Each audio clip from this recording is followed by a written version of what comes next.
mevalarga bo'lgan ehtiyoj oshib ketgan. Foydali-ku, vitamin-ku, qanaqa bu bizani vaznimizni oshiraveradi. Hozirgi yetishtirilayotgan mevalar dorilangan. Siz mevalarni qo'yib qo'ying stolga, xolodilnikda emas. Necha kunlab tursa ham deyarli xususiyatini o'zgartirmayapti-da. Agar o'zi tabiiy narsa chirib qoladi, aynib qolishi kerak.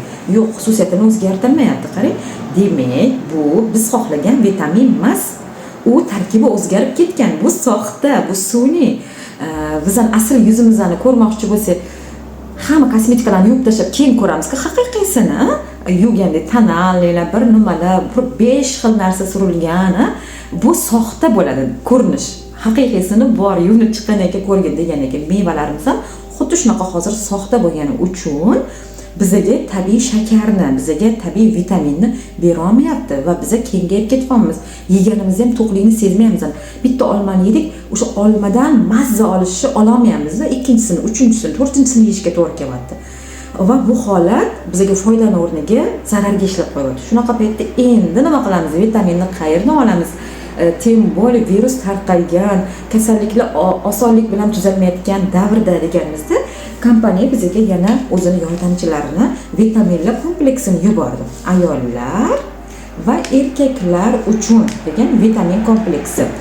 Bu vitamin kompleksda ana o'sha biz meva sabzavotlardan olmoqchi bo'lgan vitaminlarni jamlanmasi. Va men fitokomplektga qo'shib mana shu ayollar vitaminini iste'mol qilishni boshladim. Men qanaqa natija aytay sizga? Juda kuchli quvvat. Boya aytgandek, bu kuchli tozalovga bu ham qo'shiladi. Tozalovga, qanaqa tozalov? Biz har doim uylarimizni tozalayotganimizda pilisos qilib chiqamiz, changlarni artib chiqamiz, narsalarni joy-joyiga taxlaymiz, tozaladik. Lekin haqiqiy tozalov qilayotganimizda mebellarni chiqaramiz, to'g'rimi? Hamma yopishib turgan devordagi aksessuarlarni olamiz, taklarini tozalaymiz, mebellarni tagini, gilamlarni ko'tarasiz, taglarini tozalaganda qancha chang, qancha kirli chiqadi. Ko'rgansiz shunaqa?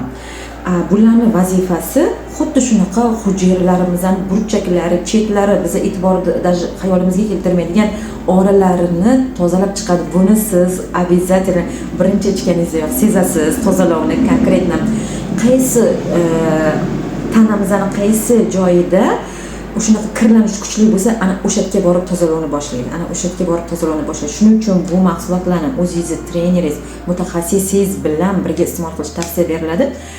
Nimaga aptekaga ruxsat berilmagani sababi har bitta inson, alohida shaxs, har bitta insonning tanasi alohida tavsiya asosida nazoratda iste'mol qilish etiladi. Bunga amal qilinglar, ana o'shanda bittada bitta natija ko'rasiz. Mijozlarimizga biz berganmiz, hammasi cheki, shikarni, juda ham yosharishgan, juda ham chiroyli bo'lishgan, qomatlari ham juda ham chiroyli, quvvatlari. Mana shu kichkinagina ichida butun bozorligimni jamlab berishganda, butun vitamin, yana eng zo'ri bu kirdimi joyini topib oladi va sirraz ishga tushadi. Juda aqlli. Bismillah deb ichib olamiz. Ko'rishguncha.